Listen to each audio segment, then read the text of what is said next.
तलाश मेरी थी और भटक रहा था वो। तलाश मेरी थी और भटक रहा था वो, दिल मेरा था और धड़क रहा था वो। तलाश मेरी थी और भटक रहा था वो, दिल मेरा था और धड़क रहा था वो। प्यार का ताल्लुक भी अजीब होता है, आंसू मेरे थे और सिसक रहा था वो। जी हाँ दोस्तों, नमस्कार, सुप्रभात। कैसे हैं आप सब लोग? चलिए स्वागत करते हैं आपका अपना YouTube channel PPS education AR में। मैं वीरेंद्र प्रताप सिंह। आज का इलाहाबाद हाईकोर्ट का प्रैक्टिस सेट जैसे कि आप अपनी स्क्रीन पर देख पा रहे होंगे। तुमसे अच्छे तो मेरे दुश्मन हैं, तुमसे अच्छे तो मेरे दुश्मन हैं, जो बात बात पर कहते हैं तुम्हें छोड़ेंगे नहीं। जी हाँ, इसलिए मेरा भी आपसे ये कहना है कि पेपर चाहे कहीं भी हो, लेकिन लगातार प्रैक्टिस करते रहो। कहीं भी हो, कभी भी हो, आपका काम है प्रैक्टिस करना। लगातार प्रैक्टिस करो तभी तो नंबर आएगा। और भैया देखो, 2 मिनट जरा रुक जाओ, वीडियो शुरू कर रहा हूँ, देखो किस तरह से प्रैक्टिस सेट करूंगा। भैया चैनल को सब्सक्राइब जरूर कर देना अगर ये वीडियो आपको पसंद आए तो, ठीक है ना। चैनल को सब्सक्राइब कर देना और अपने यार दोस्तों में शेयर कर देना क्लास को। चलिए शुरुआत करते हैं। आज का पहला क्वेश्चन हमारा इस प्रकार है, हिंदी स्वरों का वर्गीकरण जब जीव के भाग के आधार पर किया जाता है तो निम्नलिखित में से कौन सा भेद इसके अंतर्गत नहीं आता है? तो देखिए, 3 भागों में किया जाता है, अग्र स्वर, मध्य स्वर और पश्च स्वर, लेकिन विभ्र स्वर नहीं किया जाता। यही आपका क्वेश्चन नंबर पहले का आंसर हो जाएगा। क्वेश्चन नंबर 2 में कहा निम्नलिखित में से शुद्ध शब्द है, मतलब कौन सा शब्द इसमें शुद्ध लिखा हुआ है? तो देखिए, लब्ध प्रतिष्ठित, यानी ऑप्शन नंबर सी, लब्ध प्रतिष्ठ, ये आपका राइट आंसर हो जाएगा। वहीं हम बात करें क्वेश्चन नंबर 3 की, इसमें कहा इनमें से शुद्ध शब्द कौन सा है, ठीक है ना। तो शुद्ध की यदि हम बात करें तो ध्वन्यालोक, यानी ऑप्शन नंबर बी आपका राइट आंसर हो जाएगा। ये शुद्ध है, बाकी सब अशुद्ध है। वही हम बात करते हैं क्वेश्चन नंबर 4 की। 4 में क्या कहा है? इसमें हमसे कहा है पशु चर रहे हैं, इस वाक्य में पशु कौन सी संज्ञा है? तो भैया पशु एक थोड़ी होते हैं, बहुत होते हैं और अलग अलग प्रकार के होते हैं। तो पशु से किसी जाति का बोध होता है, अर्थात जातिवाचक संज्ञा। नेक्स्ट हमसे कहा है कि टहलना टहलना एक अच्छा व्यायाम है। में टहलना क्या है? टहलना एक अच्छा व्यायाम है। तो टहलना क्या है? वो क्रियात्मक संज्ञा है, ठीक है, क्रियात्मक संज्ञा है टहलना, क्योंकि संज्ञा के स्थान पर क्रिया का प्रयुक्त किया गया है यहाँ पर। बांसुरी बज रही थी, यह वाक्य किस काल का उदाहरण है? बांसुरी बज रही थी, तो यह अपूर्ण भूत हो गया, ठीक है। ऑप्शन नंबर सी आपका राइट आंसर हो जाएगा।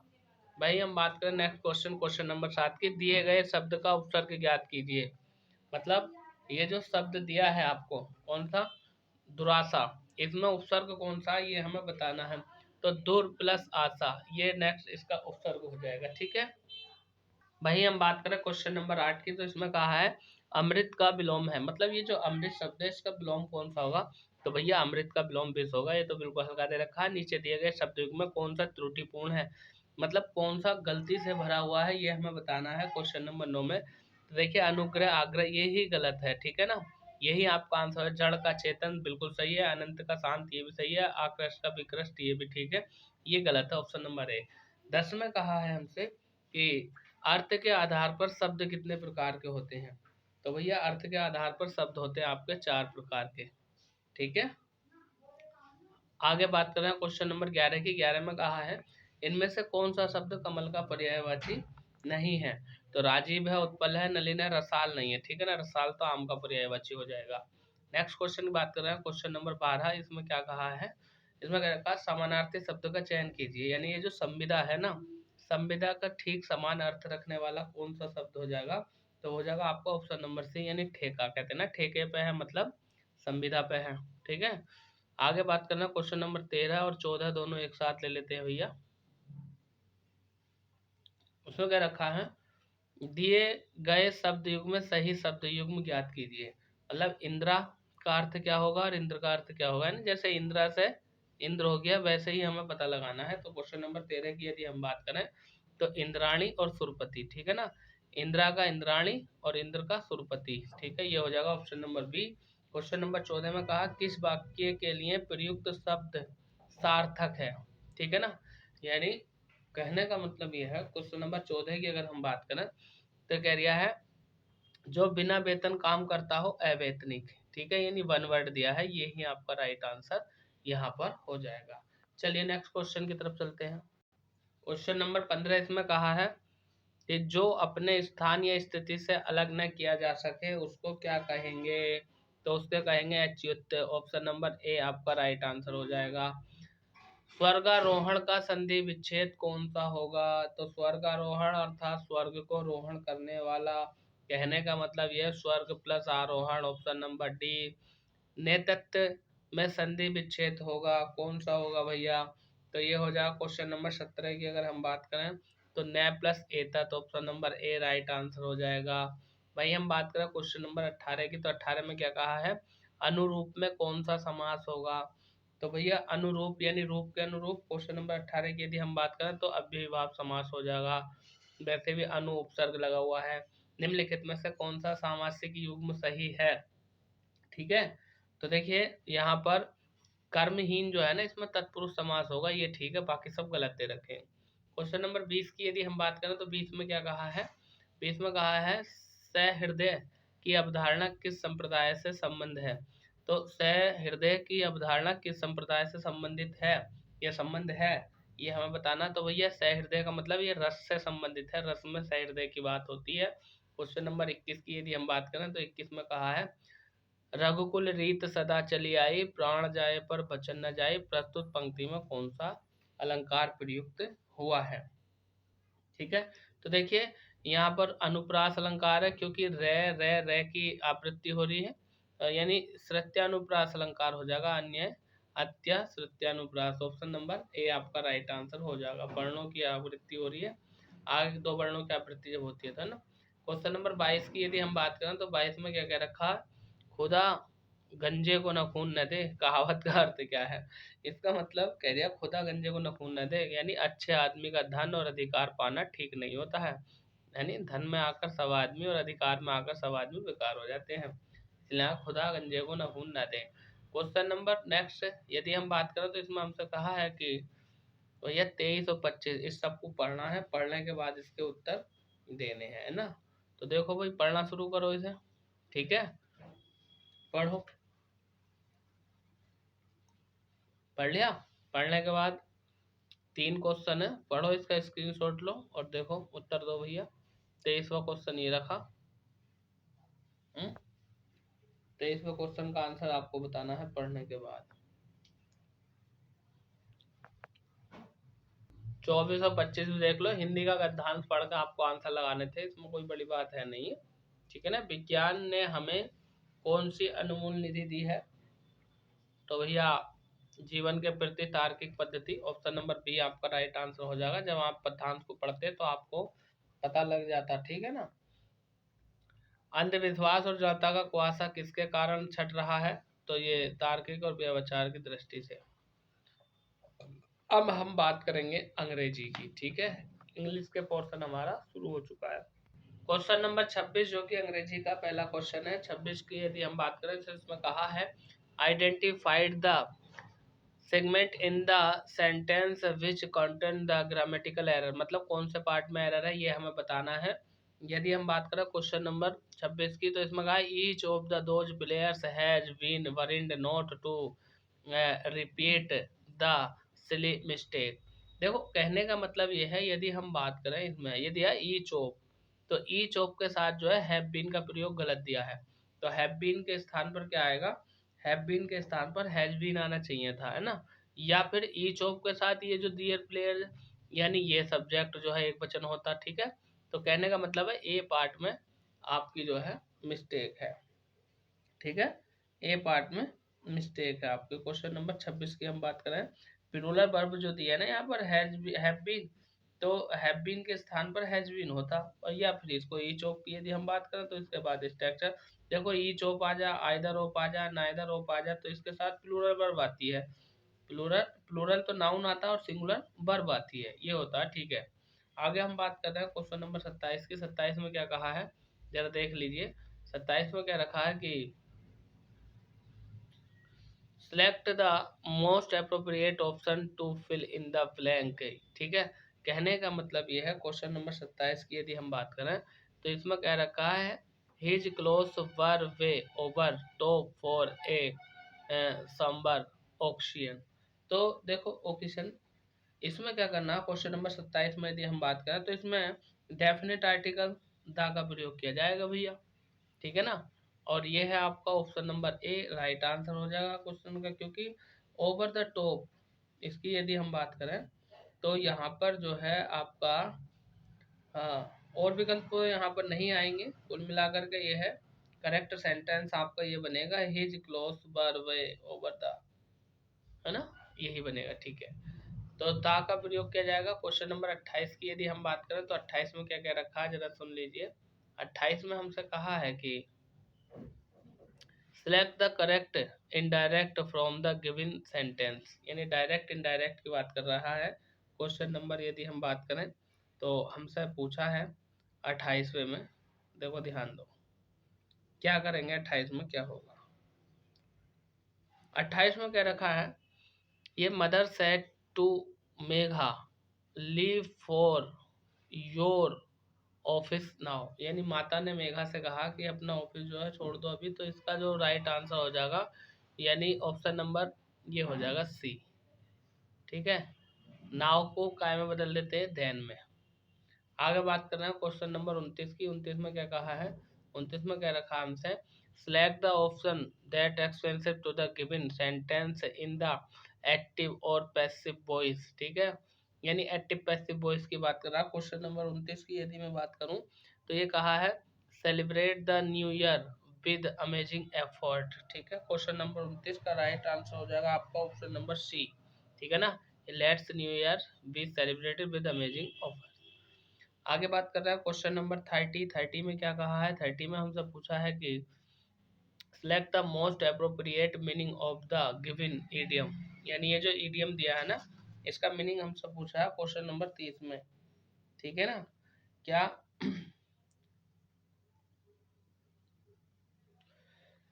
ये दिया ए वुल इन ए चाइना शॉप, ठीक है। इसकी यदि हम बात करें तो इसका जो करेक्ट अर्थ निकलेगा, क्वेश्चन नंबर 30 की बात कर रहे हैं तो इसका आपका ऑप्शन नंबर ए में ही निकल जाएगा, एन एक्सट्रीमली अवेकवर्ड या क्लमसी पर्सन, ठीक है।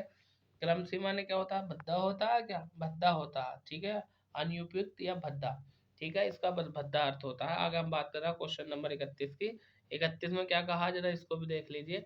31 में कहा है कि select the option which the most appropriate one word substitute for the given up word, यानी इस वन वर्ड बताना है। ये जो वाक्य दिया है ना इसके लिए हमें एक शब्द बताना है, ठीक है ना, किसी शब्द का संक्षिप्त रूप बताना होता है हमें। तो देखो ये दिया है आपका कि a shortened from of a word और फ्रेज, ठीक है। क्वेश्चन नंबर 31 की यदि हम बात करें तो ये हो जाएगा एब्रीविएशन, यानी ऑप्शन नंबर ए आपका राइट आंसर हो जाता है, एब्रीविएशन, ठीक है। और यदि हम बात करें इसका तो किसी शब्द का संक्षिप्त रूप, यही इसका अर्थ होता है, यही हमसे पूछ रहा था। वहीं अगर हम बात करें तो प्राइस होता है संक्षेप, है ना। चलिए आगे चलते हैं। 32 में हमसे कहा सिलेक्ट द रॉन्गली स्पेल्ड, मतलब किसकी स्पेलिंग गलत है। देखिए ये ऑप्शन नंबर सी गल्टन की स्पेलिंग गलत है। ये होता है GLU डबल टी होता, डबल टी होता तो गल्टन हो जाता, जिसका अर्थ होता पेटू, यानी जो मोटा आदमी होता है ना उसे कहते हैं पेटू, जिसका पेट निकला हुआ होता है। आगे कह रहा है मोस्ट अप्रोप्रिएट सिनोनियम, मतलब सिनोनियम बताना, पर्यायवाची बनाना, इसका बताना, ठीक है ना। इसका बताना डेसोलेट का। अब यदि हम बात करें क्वेश्चन नंबर 33 की तो हमें यह पता होना चाहिए कि जो डेसोलेट है इसका सही अर्थ क्या होगा। ये हो जाएगा इसका कल्टीवेटेड। अब ये पता होना चाहिए ये जो कल्टीवेटेड दिया है इसका हिंदी अर्थ क्या होता है भैया। तो इसका हिंदी अर्थ होता है उदास होना, और वही तुम्हारा इसका होता है डेसोलेट का उदास होना, ठीक है। आगे देखो मैं यदि बात करूं और ऑप्शनों को भी मैं बता दूंगा, ठीक है ना। ब्लैक क्या होता है आपका, ब्लैक भी मतलब तुम्हारा एक तरह से उदास या सूना होता है। और वहीं यदि हम बात करें तो इसकी बात करें प्रोक्टिटेटेड की, तो प्रोक्टिटेटेड का जो अर्थ होता है वो होता है संरक्षित, ठीक है ना। और इनहेबिटेड का मतलब क्या होता है, इसका होता है बसा हुआ, ठीक है। तो मैं अगर सारे क्वेश्चनों के ऑप्शन की व्याख्या करूं तो वीडियो काफ़ी लंबा हो जाएगा। मैं 1 घंटे का टाइम सेलेक्ट करके करता हूं और जल्दी से इसे समेटने का प्रयास करता हूं। नेक्स्ट क्वेश्चन नंबर 34, इसमें क्या रखा, सिलेक्ट द मोस्ट अप्रोप्रिएट सिनोनियम बताना है हमें भी, ये दिया ना फ्यूरियोसिस, ये फ्यूरियोसिस जो दिया है इसका सिनोनियम बताना। क्वेश्चन नंबर 34 की यदि हम बात करें तो इसका मतलब होता है खूंखार या क्रुद्ध, तो आपका ऑप्शन नंबर डी यहाँ पर राइट आंसर हो जाएगा। क्वेश्चन नंबर 35 की यदि हम बात करें तो 35 में क्या कहा है, 35 में क्या रखा, सिलेक्ट द एप्रोप्रिएट एंटोनियम, मतलब एंटोनियम का मतलब होता है ब्लोम। ये जो दिया है ना वेसेज, इसका हमें बताना, VESEECH, विसेच, इसका हमें एंटोनियम बताना है। एंटोनियम का मतलब होता है उल्टा। अब पहले तो ये जो मैसेज दिया है इसका ही पर तो पता होना चाहिए। तो जो 2014 है इसका अर्थ होता है प्रार्थना करना। क्या होता है, प्रार्थना करना, विनती करना, निवेदन करना। तो इसका क्या हो जाएगा, कमांड यानी आदेश देना। क्वेश्चन नंबर 36 की यदि हम बात करें तो 36 में क्या होता है, 36 में कह दिया select the most appropriate antonym, मतलब ये जो है एंटोनियम पूछा ऑफ द गिवन वर्ड। ये जो दिया ना ऑफ ब्लेड, ठीक है ना, ऑफ वेट, ऑफ वेट का हमें एंटोनियम बताना है। तो सबसे पहले तो तुम्हें यही पता होना चाहिए कि जो ऑफ वेट है इसका हिंदी का अर्थ क्या होता है, इसका हिंदी अर्थ होता है आपका असामान्य या अपारंपरिक होता है। तो इसका क्या हो जाएगा, आपका ऑप्शन नंबर ए हो जाएगा कॉन्वेंशनल, ठीक है, पारस्परिक या सामान्य। आगे बात कर रहे हैं क्वेश्चन नंबर 37 की। 37 में क्या कहा है हमसे, 37 में हमसे पूछा है कि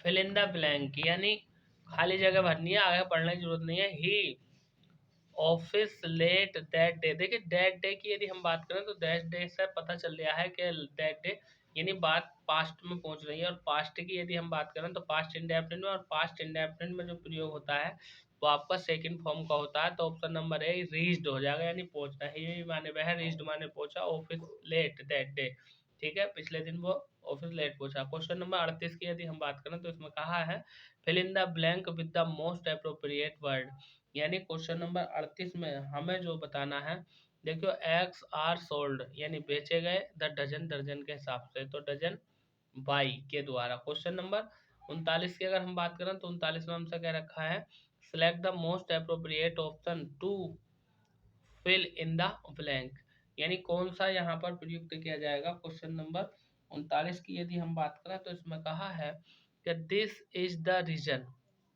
आई डोंट अटेंड पार्टी, यानी रीजन क्या था, कारण क्या था कि मैंने पार्टी क्यों अटेंड नहीं की। तो यहाँ पर क्यों के लिए क्या आता है, क्यों के लिए वाई का प्रयोग किया जाता है, ठीक है ना, कि मैंने, यह कारण है जिसके लिए मैंने क्यों अटेंड नहीं की।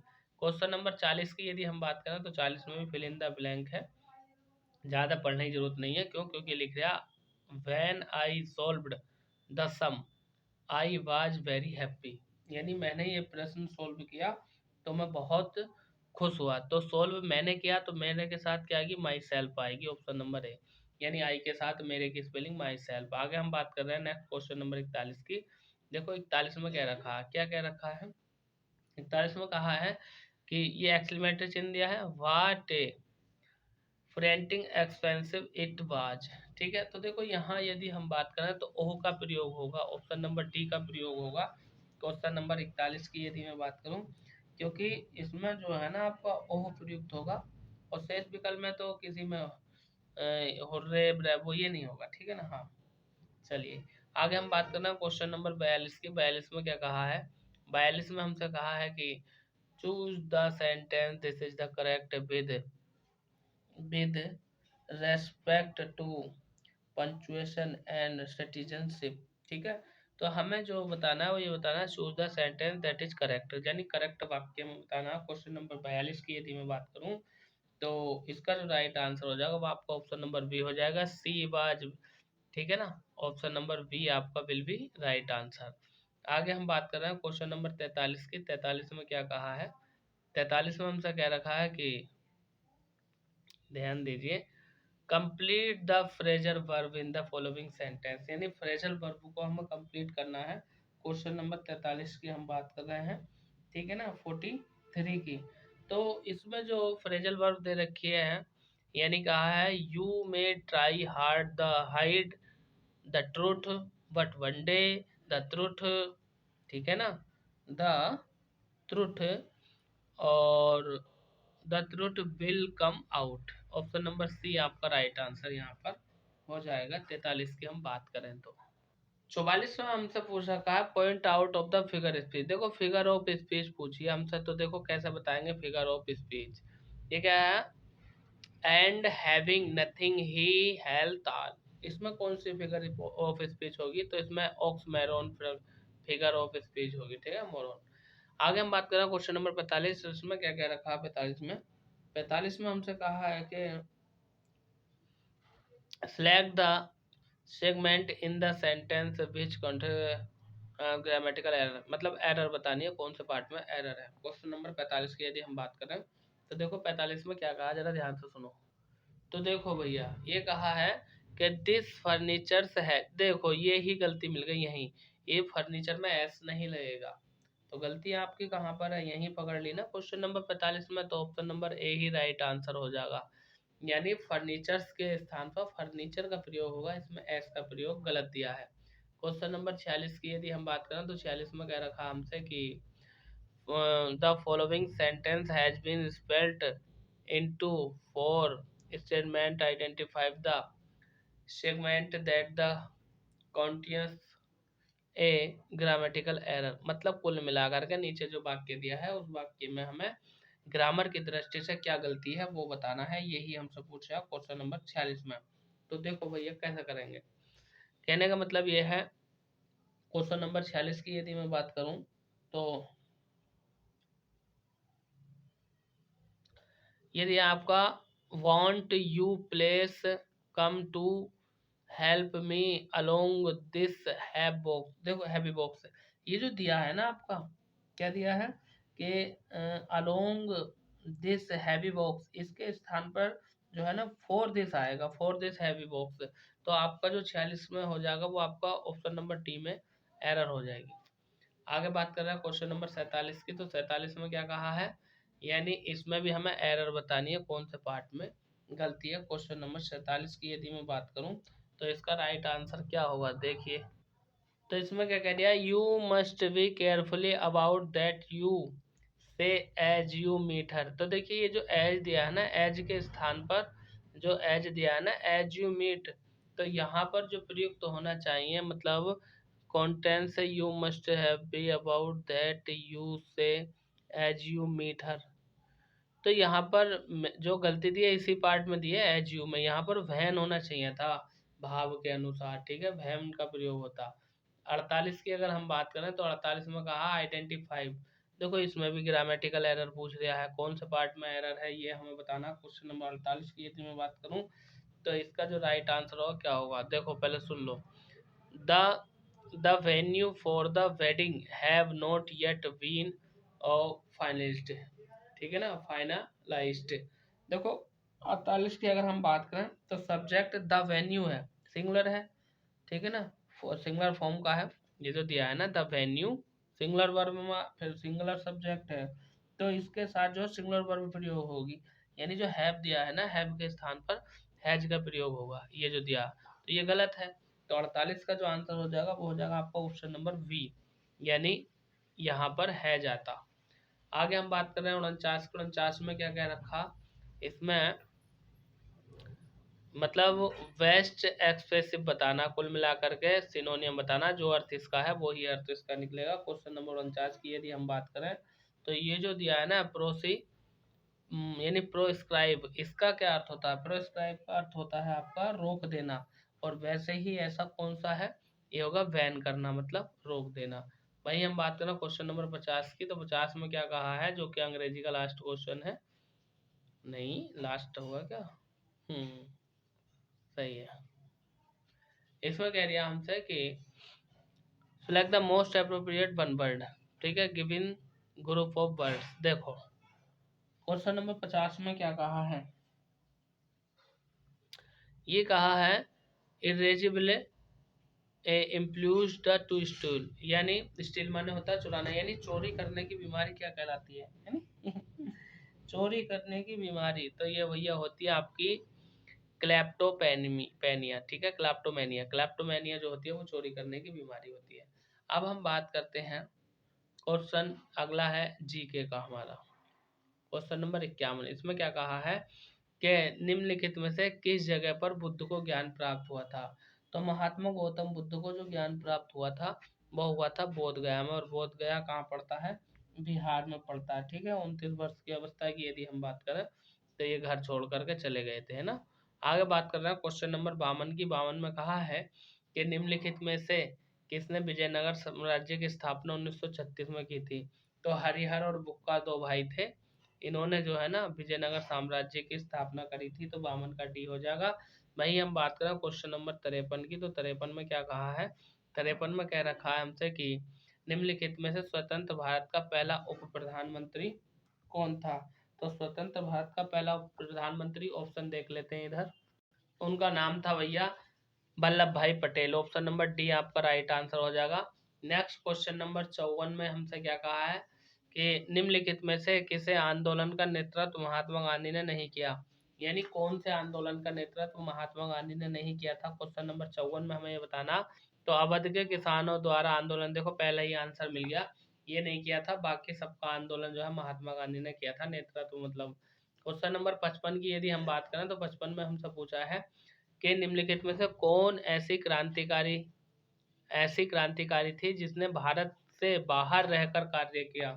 क्वेश्चन नंबर 55 की यदि हम बात करें तो वो थी आपकी भीकाजी कामा। इन्होंने भारत के बाहर रहकर जो है भारत को आंदोलित किया। क्वेश्चन नंबर 56 में क्या कहा है? इसमें हमसे कह रखा है कि निम्नलिखित अक्षांशों में से किस अक्षांश पर 21 जून को 12 बजे दोपहर को सूर्य की किरणें सीधी पड़ती हैं? तो देखो सूर्य की किरणें सीधी पड़ने की यदि हम बात करें तो 23 30 मिनट नॉर्थ, ठीक है, यानी 23 डिग्री 30 मिनट उत्तरी अक्षांश की बात कर रहे हैं। यानी आगे क्वेश्चन नंबर 57 की यदि हम बात करें तो 57 में क्या कहा है? 57 में कहा हमसे कि निम्नलिखित राज्यों में से कौन सा राज्य गेहूं का अग्रणी उत्पादक है? तो गेहूं का अग्रणी उत्पादक आपका अपना उत्तर प्रदेश है भैया, सबसे ज्यादा गेहूं इसी में होता है। आगे बात कर रहे हैं नेक्स्ट क्वेश्चन नंबर 58 की। इसमें कहा है, क्या कहा है? 58 में हमसे कह रखा है कि वर्षा या तो ओले की प्रचंड मूसलाधार बौछार जो सामान्यतः अल्पावधि की होती है, इस कथन के लिए निम्नलिखित में से किस पारिभाषिक शब्द का प्रयोग किया जाता है? तो भैया क्वेश्चन नंबर 58 की यदि हम बात करें तो इसमें जो है ना मेघ विस्फोट का प्रयोग किया जाता है, ऑप्शन नंबर सी। वही हम बात करें क्वेश्चन नंबर 59 की। तो 59 में हमसे क्या कहा है कि उष्णकटिबंधीय घास भूमियों में से कौन से अन्य नाम से भी जाना जाता है? उष्णकटिबंधीय घास भूमियों को कौन से अन्य नामों से जाना जाता है? तो ये भैया आपका जाना जाता है उष्णकटिबंधीय घास के मैदान। तो इसमें सवाना है जो कि अफ्रीका के घास के मैदान है। ठीक है, नेक्स्ट क्वेश्चन की बात करते हैं। 60 में हमसे कहा है निम्नलिखित में से कौन से ऊर्जा का कौन सा स्रोत नवीनीकरणीय योग्य नहीं है? तो प्राकृतिक गैस जो है ना नवीकरणीय योग्य नहीं है, जबकि सौर ऊर्जा, पवन ऊर्जा, ज्वारीय ऊर्जा ये नया है। 60 का ये हो जाएगा। वही हम बात करें 61 की। तो 61 में हमसे कहा है कि भारत के 41वें मुख्य न्यायाधीश कौन बने? तो भारत के जो 41वें न्यायाधीश थे वो थे राजेंद्र मल लोढ़ा। लोढ़ा साहब, लोढ़ा, मेरे गांव में हो रहा था तेरी बहन का लोढ़ा। ठीक है, तो चलिए क्वेश्चन नंबर 62 की बात कर रहे हैं। भारत में संघीय मंत्री परिषद सामूहिक रूप से किसके प्रति उत्तरदायी होती है?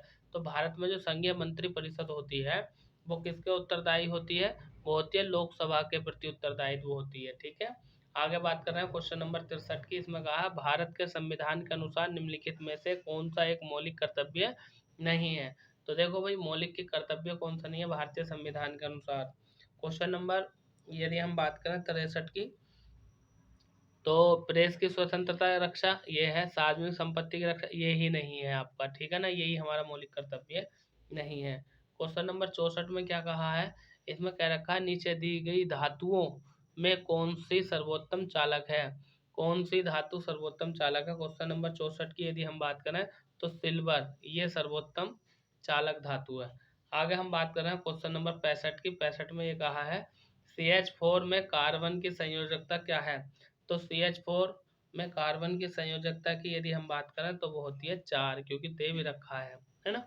आगे हम बात कर रहे हैं क्वेश्चन नंबर 65 का आंसर हो गया ऑप्शन नंबर बी। वहीं हम बात करें क्वेश्चन नंबर 66 की। तो 66 में क्या कहा है कि मानव हृदय में कितने कोष्ठ होते हैं? तो भैया मानव हृदय में 4 कोष्ठ होते हैं, यानी चैम्बर की बात कर रहे हैं, दायां निलय बायां निलय, यानी इस तरह से। क्वेश्चन नंबर 67 की यदि हम बात करें तो 67 में क्या कह रखा इसमें कहा है 67 में, एक सेकेंड, कि खादी ग्रामोद्योग द्वारा वाराणसी में शुभारंभ की गई योजना SPIN का पूर्ण रूप क्या है? तो भैया इसका पूर्ण रूप ग्राम धागा उद्योग भारत का विशेषकृत, ये तो नहीं है। भारत की क्षमता का मजबूतीकरण, ऑप्शन नंबर सी हो जाएगा। 68 में कहा है गोल क्रांति के उत्पादन संबंध। देखो गोल क्रांति का संबंध किससे है? गोल क्या होता है? आलू। वही हम बात करें क्वेश्चन नंबर 69 की, तो 69 में कहा है कि पेंटियम का संबंध कंप्यूटर के किस भाग से है? तो पेंटियम का संबंध जो है कंप्यूटर के यदि भाग की मैं बात करूं तो वो हो जाएगा आपका माइक्रो प्रोसेसर से। Option number C right answer हो जाएगा। भाई हम क्वेश्चन नंबर 70 की बात करें तो 70 में क्या कहा है कि UPS का पूर्ण रूप यानी पूरा नाम क्या है? तो यू से ये हो जाएगा आपका यानी अनट्रेप्टेबल पावर सप्लाई, ठीक है ना, अनस्टेबल पावर सप्लाई। आगे बात कर रहे हैं क्वेश्चन नंबर 71 की। 71 में कहा है निम्नलिखित में से कौन सा नगर उत्तर प्रदेश का मैनचेस्टर कहलाता है? तो उत्तर प्रदेश के मैनचेस्टर की अगर हम बात करें तो क्या कहलाता है आपका? कानपुर, ठीक है ना। आगे बात कर रहे हैं क्वेश्चन नंबर 72 की। 72 में कहा है कि वाराणसी के निकट स्थित मंडुआडीह किस संस्थान के लिए प्रसिद्ध है? तो जो मंडुआडीह है भैया ये प्रसिद्ध है आपका डीजल लोकोमोटिव वर्क फैक्ट्री है यहाँ पर, ठीक है ना।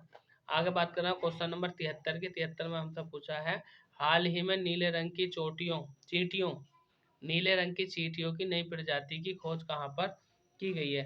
तो नीले रंग की चींटियों की प्रजाति की जो खोज की गई है वो की गई है आपका ये यहाँ पर अरुणाचल प्रदेश में, ठीक है। क्वेश्चन नंबर 74 की अगर हम बात करें तो 74 में क्या कहा है कि वह भारतीय क्रिकेटर जिसने 2 जून 2024 को क्रिकेट के सभी प्रारूपों से आधिकारिक रूप से संन्यास की घोषणा की है, उसका नाम बताओ। तो वो है आपके अंबाती रायडू, यानी ऑप्शन नंबर सी आपका राइट आंसर यहाँ पर हो जाएगा, ठीक है। क्वेश्चन नंबर 75 में क्या कहा है? ये कह रखा है कि 21 जून 2024 को 10वां अंतर्राष्ट्रीय योग महोत्सव का आयोजन कहाँ पर किया गया था? तो 21 जून की यदि हम बात करें और उसके आयोजन की बात करें क्वेश्चन नंबर 75 की, तो ये आपका श्रीनगर जम्मू कश्मीर का है। देखो दोस्तों 32 मिनट में आपके ये 75 क्वेश्चन हुए हैं। अब मैथ देखो 1 घंटे तक वीडियो बनाऊंगा, जितना मैथ सोल्व होगा इतना कराऊंगा, क्योंकि 1 घंटे से ज़्यादा बड़ी वीडियो ना मैं बनाता हूँ और ना ही बच्चे देख पाते हैं। अगर अभी तक का सेशन आपको पसंद आया हो, अच्छा लगा हो तो, और आप हमारे चैनल पर पहली बार जुड़े हो तो भैया चैनल को सब्सक्राइब जरूर कर देना और वीडियो को लाइक करके अपने यार दोस्तों में शेयर जरूर कर देना। चलिए मैथ सोल्व करते हैं भैया। 77 में हमसे कह रखा है कि निम्न में से कौन सी संख्या 9 से विभाज्य है? तो देखिए 9 से विभाज्य की यदि हम बात करें तो ऐसी संख्या देख लो इनमें से जिनके अंकों का योग जो है ना 9 से विभाज्य हो जाए। जैसे मैं पहले देखो इधर से देखते हैं, डी को ले लेते हैं। यदि 7 plus 3 plus 4 plus 8 plus 9 plus 5, जब इन सबको जोड़ोगे ना तो इनका योग कितना आ जाएगा? 36 आ जाएगा। और 36 की यदि हम बात करें इसे हम 9 से भाग देंगे तो कितना आ जाएगा? 9 चौक 36।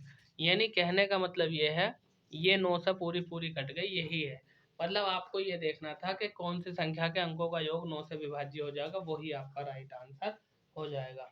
वही हम बात करें क्वेश्चन नंबर 78 की, तो 78 में क्या कह रखा है? 1 से 200 के मध्य आने वाली सभी प्राकृतिक संख्याओं जो कि 5 के गुणक का योग है कौन सी है? देखो इसमें क्या करना, 5 का गुणज देख लो 1 से लेकर 200 तक, यानी जैसा 5 हो जाएगा, 10 हो जाएगा, 15 हो जाएगा, 20 हो जाएगा, ऐसी जो है ना ये चलती रहेंगी कहाँ तक? 195 तक चलती रहेंगी, 195 तक चलती रहेंगी। तो 5 का गुणज और उनका योग। तो इसमें क्या करेंगे देखो, पहला पद निकालो, पहला पद होता है ए का मान कितना आ जाएगा? 5। और यदि हम बात करें जो एन होता है अंतिम पद उसका मान कितना आ जाएगा? 195। और सर्वांतर होता है डी, तो डी देखो इनमें सब में कितने का अंतर चल रहा है? इनमें सब में अंतर जो चल रहा है वो आपका 5 का चल रहा है, तो डी बराबर 5।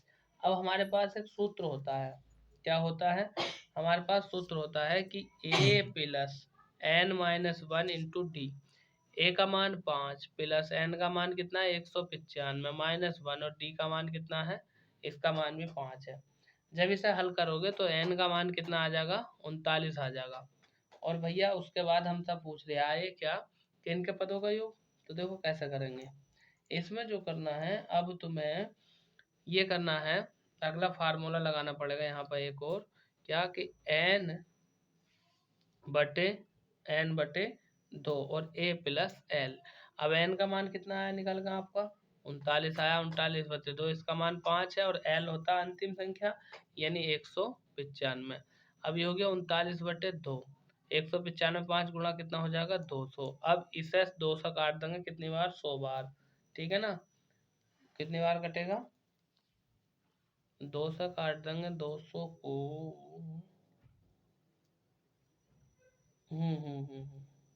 अब इस 100 की गुणा इसमें हो जाएगी, कुल मिलाकर के 3900 आपका आंसर आ जाएगा। कहाँ दे रखा है, ऑप्शन नंबर ए में। देखो सवाल बड़े हैं इसलिए जल्दी करने का प्रयास करते हैं, ठीक है। क्वेश्चन नंबर नेक्स्ट, इसमें क्या कह रखा है हमसे, इसमें कह रखा है कि मान लीजिए x 4 अंकों की सबसे छोटी संख्या है जिसे 2 3 4 5 6 7 से विभाजित करने पर प्रत्येक दशा में एक शेषफल बचता है। यदि x का मान 2000 और 2500 के बीच स्थित है तो x के अंकों का योग ज्ञात कीजिए।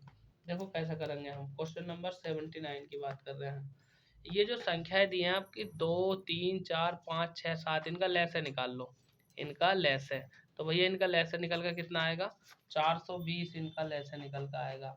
अब वो कह दिया हमसे कि ये जो है ना तुम्हारा x का मान, x का मान, x मान लेंगे हम, ये है x दे रखा है, x का मान 4000 यानी 2000 और 2500 के बीच हो। अब 2000 और 2500 के बीच है तो हम क्या करेंगे, देखो x बराबर 420 तो हमारा आया है, गुणा हम k मान लेंगे प्लस 1 जोड़ लेंगे, संख्या निकल के आ जाएगी। अब k की जगह अगर मैं 5 रख दूं यानी k बराबर 5 रख के अगर मैं देखूं ये वाला यहाँ से जो दिया है, तो कुल मिलाकर के x बराबर 420 गुणा 5 प्लस 1। अब जब इसे हल करोगे तो x का मान कितना आ जाएगा, 2101 आ जाएगा। ये आपका आंसर हो सकता है। और यदि हम बात करें तो हाँ ये आ जाएगा। अब अंकों का योग देख लो, 2 और एक 3 और एक 4, ये आ गया अंकों का योग, option number D. Question number 80, अरे इसमें क्या करना है देखियो, 36 भाग 42 ऑफ की जगह का रख दो, 6 गुणा 7 प्लस 24 गुणा 6 भाग 18। ये भैया ये तो आराम से कर लोगे, जोड़ घटा गुणा भाग का सवाल है, हो जाएगा, ठीक है। 81 में क्या कहा है, 6 संख्याओं में प्रथम 5 संख्याओं का योग छठी संख्या का 7 गुना है। यदि उन संख्याओं का औसत 136 है तो छठी संख्या का मान क्या होगा। देखो भैया छठी संख्या हमने मान ली x, ठीक है। अब वो कह रहा है 6 संख्याओं में प्रथम 5 संख्याओं का योग छठी संख्या का 7 गुना है, ठीक है। तो भैया 5 संख्याओं का योग 7 गुना यानी कितना हो जाएगा 7x। अब हमसे क्या कह दिया है, हमसे ये कह रहा है 6 संख्याओं का योग निकाल लो पहले तो 6 संख्याओं का योग जब हम निकालेंगे तो देखो कितना हो जाएगा, 136 इन्होंने औसत दिया है गुणा 6, जब इसकी गुणा करूंगा तो कितना हो जाएगा 816। अब हमसे क्या कह दिया है, इसने कह दिया x का मान निकाल लो। देखो ये आगे संख्या यानी 7x प्लस x बराबर 816, कितना हो गया 8x बराबर 816। 8 से ऐसा काट दो, 8 का 8, 8 दूनी 16, तो कुल मिलाकर के 102 आपका आंसर आ जाएगा x बराबर, ये है बी ऑप्शन। क्वेश्चन नंबर 82 में क्या कहा, जरा ध्यान दीजिए। ऐसी दो संख्याएं ज्ञात करें जिनका औसत अनुपातिक 18 और तीसरा औसत अनुपातिक 18 और तीसरा अनुपातिक 144 है। तो देखो कैसे करेंगे हम, संख्या मान लो, ठीक है। यानी दो ऐसी संख्याएं ज्ञात करो, एक तो हमने मान ली a, एक मान ली b, ठीक है। औसत अनुपातिक यानी a b अंडर रूट बराबर 18, औसत अनुपातिक इन्होंने हमें दिया है कितना 18 और तीसरा अनुपातिक 144 दिया है। तो कैसे करेंगे, पहले यहाँ से देखो ए बी बराबर 18 और 18 का वर्ग कर दो, इसका इधर जाकर वर्ग चढ़ जाएगा ना, ये कट जाएगा और इधर वर्ग चल जाएगा, तो 324 आ गया। अब यदि हम बात करें तो तीसरा अनुपातिक निकाल लो। तीसरा अनुपातिक कैसे निकालेंगे, v² बटे a, ठीक है, कितना है 144, समीकरण नंबर 1 मान लो इसे। अब समीकरण 1 और समीकरण 2 को गुणा कर दो, ठीक है ना, 1 इसे मान लो, समीकरण 1 इसे मान लो और 2 इसे मान लो, इनकी गुणा कर दो भैया। तो गुणा कैसे करेंगे, ए है ए से ए कट जाएगा, मतलब ए बी गुणा v² बटे ए करेंगे तो ए से ए कट जाएगा, तो इधर तो कितना आ जाएगा b की घात 3 और इधर इन दोनों की गुणा कर दो। जब हम इनकी गुणा करेंगे तो कुल मिलाकर के हमारे पास जो इनका घन निकल कर आ गया, यानी 144 गुणा 324, इनका वो लिख देंगे सारे वर्ग और वर्गमूल। तो कुल मिलाकर के b का मान यहाँ से कितना आ जाएगा, b का मान आ जाएगा आपका 36, ठीक है। और जब b का मान आ गया तो b का मान कहीं भी रख दो, a का मान निकल कर आ जाएगा, a का मान कितना आ जाएगा निकल करके 9। तो अब हमसे क्या पूछ रहा था, हाँ ये ही आ गया, option number B right answer हो जाएगा। 83 में कहा है इन्होंने कि दो संख्याएं किसी तीसरी संख्या से 40% और 80% कम है, दूसरी संख्या को कितने प्रतिशत तक बढ़ाया जाए कि यह पहली संख्या के बराबर हो जाए, ठीक है ना। तो भाई तीसरी संख्या मान लो, तीसरी संख्या हम मान लेंगे कितनी, 100 है। अब वो कह रहा है पहली संख्या 40% कम बता रहा है, तो पहली संख्या कितनी हो जाएगी, यानी 100 माइनस 40 तो बराबर कितनी होगी 60। अब दूसरी संख्या, यानी दूसरी संख्या में क्या कह रहा है 80% कम है, तो दूसरी संख्या हो जाएगी 100 माइनस के 80, यानी बराबर कितना आ गया 20। अब प्रतिशत कम ही पूछ रहा हमसे, यानी पहली संख्या के बराबर मान के लिए दूसरी संख्या दी गई है, तो यानी प्रतिशत वृद्धि पूछ रहा हमसे, कितनी वृद्धि हुई। तो देखो 60 माइनस 20 बटे क्या आ जाएगा नीचे 20, ठीक है, और गुणा प्रतिशत के लिए 100, 20 इकन 20, 20 पंजे 100, और ये घटा देंगे 60 में से 20 तो कितना बचेगा, 60 में से 20 घटा देंगे तो बचेगा 40, और 40 गुणा 5, 4 पंजे 20, यानी 200 आपका आंसर आ जाएगा। कहाँ दिया 200, ऑप्शन नंबर डी आपका राइट आंसर हो जाएगा। डी है डी, ये वाला ये 200, ठीक है। आगे चलते हैं। 84 में हमसे कहा है कि एक शहर की जनसंख्या पहले 30% बढ़ी और अगले वर्ष 15% कम हो गई, वर्तमान जनसंख्या इतनी हो तो 2 वर्ष पहले की जनसंख्या कितनी थी। देखो भाई सुनो, दो दर दी है, एक तो दी है ये 30% और दूसरी कितनी दी है, दूसरी दी है आपकी 15%। तो एक को तो मान लो R1 30 रख लो, और दूसरी को मान लो R2 कितनी रख लेंगे 15, ठीक है। और हमें जो है वो कह रहा है वर्तमान जनसंख्या इतनी है, तो इसमें जो है एक तो ये ले लो 2 वर्ष, ये काय का मान हो गया, ये हो गया आपका n का मान, n बराबर 2। अब इधर से ये जो मान निकल कर आया तुम्हारा 11,050, ये ए का मान है, ठीक है ना, ए बराबर कितना हो गया 11,050 हो गया। अब आप एक फार्मूला रख दो, ए बराबर पी 1 प्लस R1 बटे 100, और इसी की ब्रैकेट में रख दो 1 प्लस R2 बटे 100, इसमें मान रख दो सबके और आपका आंसर आ जाएगा। क्वेश्चन नंबर 85, इसमें क्या रखा है, एक आदमी ने 2 उपहार प्रत्येक 30 रुपये में बेचे, एक उपहार में उसे 18% का लाभ और दूसरे में 18% का नुकसान हुआ, तो उसका समग्र लाभ या हानि क्या था, ठीक है भैया। तो देखो जितने पे लाभ हो रही है उतने पे हानि हो रही है, तो इसका आंसर 2 आ जाता है। और कैसे आएगा यदि हम बात करें तो देखो सुन लो भैया, यानी 100 है, अब 100 में से उसने जो है ना 18% लाभ पे बेच दिया, तो 118 गुणा कितना था 30 रुपये का, प्लस दूसरे पे 100 उसका मूल्य हो गया, 18% हानि हो रही है, तो 100 में से 18 घटा दूंगा कितना बचेगा 82, और गुणा आपका कितना आएगा यहाँ भी 30 आएगा। जब इस रिएक्शन को हल करोगे तो कुल मिलाकर के आपका 2% की हानि आ जाएगी। क्वेश्चन नंबर 86 की बात करते हैं।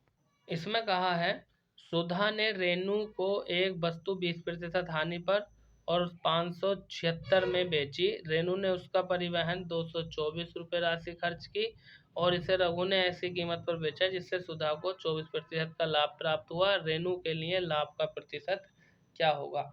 देखो भैया, पहले सुधा के लिए वस्तु का क्रय मूल्य निकाल लो। ठीक है, क्या निकालेंगे? 20% की हानि पर बेचा उसने, तो कितना हो जाएगा?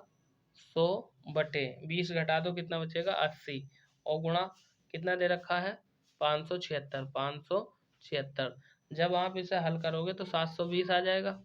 ये किसका हो गया? ये सुधा का हो गया, सुधा। अब किसका निकालेंगे? रेनू का निकालो, रेनू का। तो रेनू को वो क्या कह रहा है? रेनू के लिए बोला है उसने कि रेनू को वो कह दिया है 224 की राशि खर्च की उसने।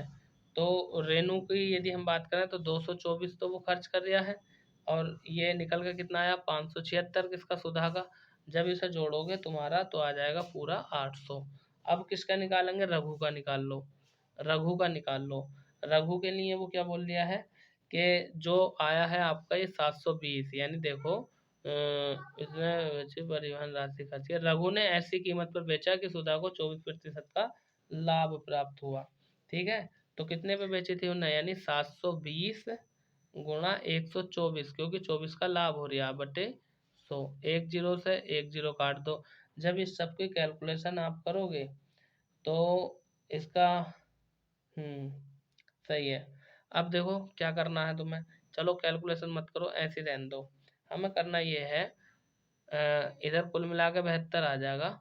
ये हो गया आपका 72 गुणा 124/10 रहने दो। लो, काट दिया। और बराबर बराबर क्या करेंगे? बराबर वो हमसे कह रखा था 576 और इसका इतना, तो इनका अनुपात अगर मैं निकालूं तो लागत तथा विक्रय मूल्य का अनुपात, लागत और विक्रय मूल्य का अनुपात क्या आएगा हमारा? देखो 500 अनुपात 558। अब ये पूछे होंगे कहाँ से आगा? ये यहाँ से आगा।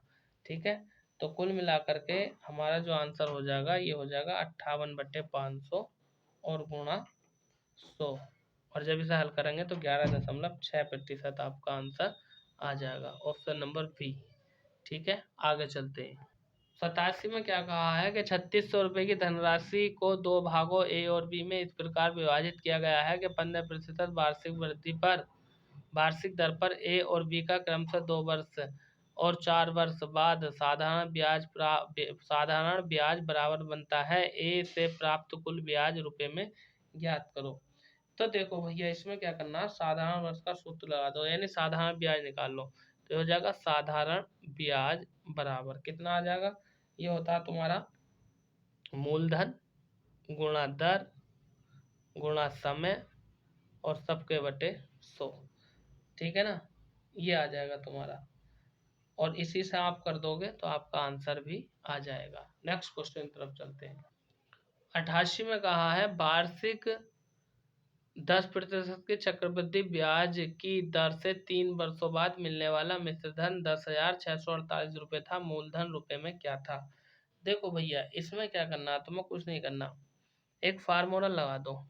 ए बराबर पी 1 प्लस दर कितनी दे रखी है? 10%, यानी 10/100 और इसकी पावर 3, यानी 3 वर्ष का समय दे रखा। ए की जगह कितना रख लेंगे? इस ए की जगह रख लेंगे हम ये 10,648। अब बस खोलते चले जाओ, आपका आंसर आ जाएगा। ठीक है, आपका आंसर आ जाएगा, इस फार्मूले का यूज करोगे। आगे नेक्स्ट क्वेश्चन 80, 9, 89। तो भैया इतना भारी नहीं है, बहुत ईजी है। एक बार आप सवाल पढ़ कर देखो, बहुत आसानी से हो जाएगा। आप सवाल पढ़ो, अपने आप हो जाएगा। ठीक है, 90 क्वेश्चन में कहा 90 में कि ये कह रहा है किस अनुपात में 250 रुपये प्रति बैग लागत वाले सीमेंट को 325 रुपये प्रति बैग लागत वाले सीमेंट के साथ मिलाया जाना चाहिए ताकि मिश्रण की कीमत 300 रुपये हो जाए। सीमेंट वाला बैग 50 किलोग्राम होगा। ठीक है, देखो देखो भाई, क्या करना है तुम्हें? कुछ नहीं करना, कुल मिला के कितना कह रिया है? 300 कह रिया है। ऐसे 300 को रख लो बीच में। ठीक है। मिश्रण के नियम से यदि हम बात करें तो पहले इधर 250 कह दिया, यहाँ पर रख लो 250, इसमें से इसे घटाओ कितना आएगा 50। फिर वो कह रहा दूसरा बता दिया था 325 है ना, तो यहाँ पर रख लो 325, इसमें से घटाओ इसे कितना आ जाएगा 25, 25 का 25, 25 दूनी 50, 1:2। ठीक है, आगे चलते हैं क्वेश्चन नंबर 91 की तरफ। इसमें कहा है हमसे कि बी की तुलना में ए 40% अधिक दक्ष है और बी की तुलना में सी 20% कम दक्ष है। एक साथ कार्य करने पर वे तीनों कार्य को 20 घंटे में पूरा कर सकते हैं। ए अकेला उस कार्य को 35% कितने घंटे में पूरा करेगा। देखो भैया, यदि हम बात करें तो इनकी क्षमताएं दे रखी है, अनुपात दे रखा है, कितना अनुपात थोड़ी दिया यहाँ पर, नहीं अनुपात नहीं दिया, 40 है, 20 है और 35 है। ठीक है, तो ऐसा कर लो ए अनुपात बी अनुपात सी। ठीक है, ये कर लो, यानी 35 और इसका मान कितना है, इसका मान है आपका बी की तुलना में ए 40 अधिक दक्ष है, तो इसका आ जाएगा 7, 5 7 35 और फिर आ जाएगा 20, 5 4 पंजे 20, यानी आ जाएगा आपका 5 और फिर दे रखा है आपका 20%, 40% अधिक है तो 40, तो यहाँ से निकल कर आ जाएगा 4, ये आएगा अनुपात 7 अनुपात 7, 5 और 4। अब देखो इसमें क्या पूछ रहा, हमसे ये पूछ रहा था कि जो आपका ए है अकेला इस काम को करे तो 35% कितने घंटे में पूरा करेगा। तो देखो कुल मिलाकर के जब इसके रिएक्शन को हम हल करेंगे तो हमारी कंडीशन ये बनेगी, यानी ए भी मिल गया, बी भी मिल गया है और सी भी मिल गया है। इन तीनों की यदि हम बात करें तो 20 घंटे में काम करते हैं, गुणा 20 है, और ये किसके बराबर है, ए का 7 गुना यानी 7 ए आ जाएगा यहाँ पर। तो ये कितना हो गया, 7 5 12, 12 और 4 कितना हो गया 16। ठीक है, ये हो जाएगा आपका 16। और यदि हम बात करें ए का मान है तो ये हो जाएगा 16/7 बराबर ए का मान निकाल लिया, कुल मिलाकर के यही आ जाएगा 16 घंटे, ऑप्शन नंबर सी। ठीक है, देखो टाइम होने वाला है, 1 घंटे का टाइम सेलेक्ट कर देता हूँ मैं। ठीक है, उसी के अनुसार ये हम सवाल सोल्व करते हैं। क्वेश्चन नंबर 82 की अगर हम बात करें तो 82 में क्या क्या रखा है जरा इसे भी देख लीजिए। 82 में कहा है, सॉरी 82 कह रहे हूँ, 92 है, 92। देखो क्या कहा है इसमें हमसे कहा है कि एक व्यक्ति अपनी यात्रा का पहला भाग 80 किलोमीटर प्रति घंटा से दूसरा 120 किलोमीटर प्रति घंटा से तय करता है। 40 घंटे में 3840 किलोमीटर की कुल दूरी तय करता है कि यात्रा का पहला भाग कितने समय में समाप्त हुआ था। तो इसमें कुछ नहीं करना, टोटल टाइम की यदि हम बात करें तो कुल मिलाकर के एक को मान लो T1 और एक को मान लो T2 और टोटल टाइम लो हमने कैपिटल T रख लिया, है नहीं। तो पहली यात्रा तो कर रहा है वो 80 किलोमीटर प्रति घंटा और दूसरी कर रहा है 120 किलोमीटर प्रति घंटा। तो x/80, केवल 80 है, 80 x/80 प्लस दूसरी इसमें से घटा दो 38 40। अब वो मानी नहीं है हमने तो मान लो x वो कम कर दिया, x घटा दो उसमें से 120 और बराबर टोटल टाइम कितना लग रहा है 40 घंटे का। इस रिएक्शन को हल कर लो, आपका आंसर आ जाएगा। ठीक है, कैसे हल करेंगे, देखो ये तो ये चल लिया, ये चल लिया है यार, ये इसकी गुणा इसमें, कुल मिलाकर के एलसीएम ले लेंगे। ठीक है, तो x का मान निकल कर आ जाएगा और जो x का मान निकल कर आएगा वही आपका आंसर हो जाएगा। 93 में कहा है हमसे कि रेलगाड़ी ए की चाल रेलगाड़ी बी की चाल से 16 किलोमीटर प्रति घंटा कम है। रेलगाड़ी बी 384 किलोमीटर की दूरी तय करने के लिए ए की तुलना में 4 घंटे कम लेती है। रेलगाड़ी बी की 4 किलोमीटर प्रति घंटा में कितनी है। ठीक है ना, 93। तो देखो भैया हमें नहीं पता बी की कितनी है, तो बी की मान लेंगे हम x किलोमीटर प्रति घंटा मान लिया हमसे।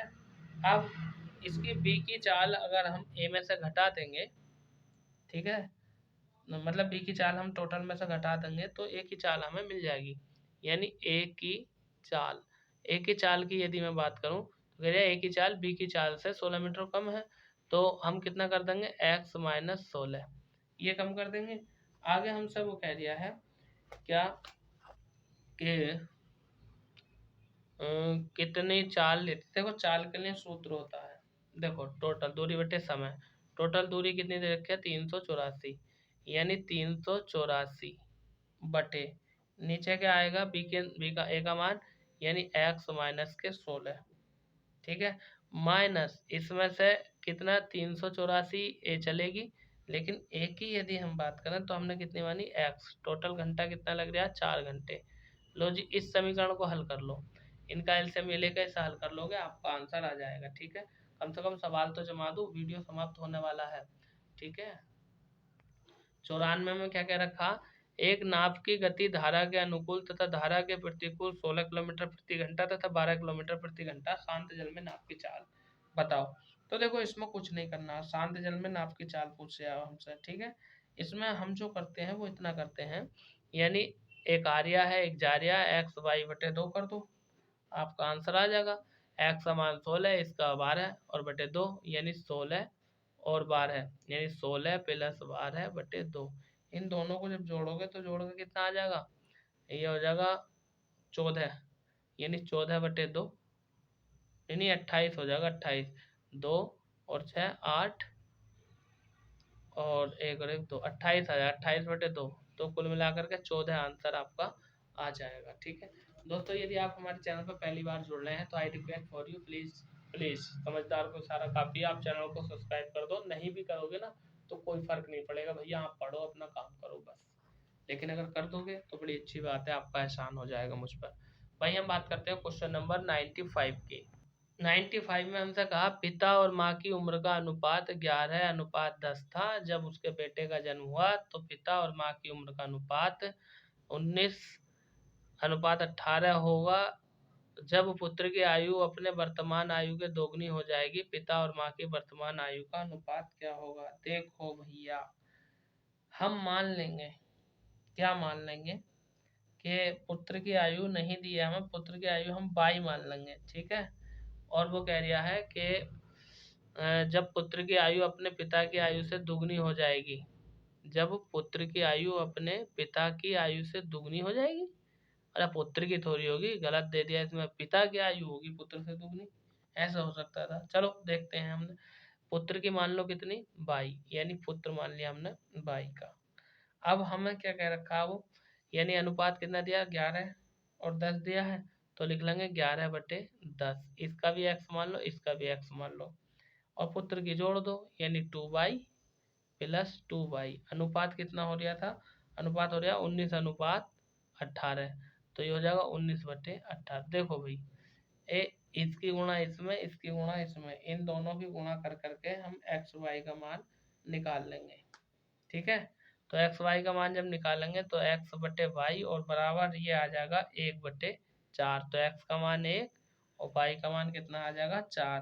तो पिता की वर्तमान आयु पूछ रहा था तो इनके मान रख दियो भैया, ठीक है ना, पिता की वर्तमान आयु पूछ रहा था, इनके मान रख देना माता पिता की, आंसर आपका आ जाएगा। नेक्स्ट क्वेश्चन की बात करते हैं, क्वेश्चन नंबर 96 की यदि हम बात करें तो 96 में ये देखो स्क्रीनशॉट ले लो इसका, कई सारे क्वेश्चन होंगे, ये क्या क्या दे रखा है यहाँ पर मैं लिख देता हूँ, ठीक है।